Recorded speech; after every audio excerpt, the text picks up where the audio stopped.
To immerse yourself in tradition, the Cardina Ethnographic Museum is a real source of information for faithfully remembering its windmills and public fountains. Rubina Brito gives us an insight into how life was on this small island. Maintaining the population on the island of Porto Santo has always been very difficult due to the lack of resources, and the people of Porto Santo are known as resilient and resourceful people, and the mills demonstrate this. The mills were made with the wood that was washed ashore because there was no such resource available on the island.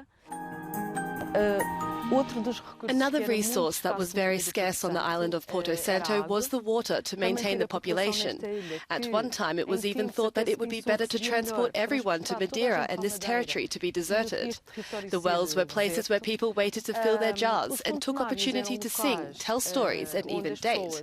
In short, they were seen as places to socialize at the time. E aproveitavam para cantar, para contar histórias, para namorar. Enfim, eram sítios também de convívio naquela altura.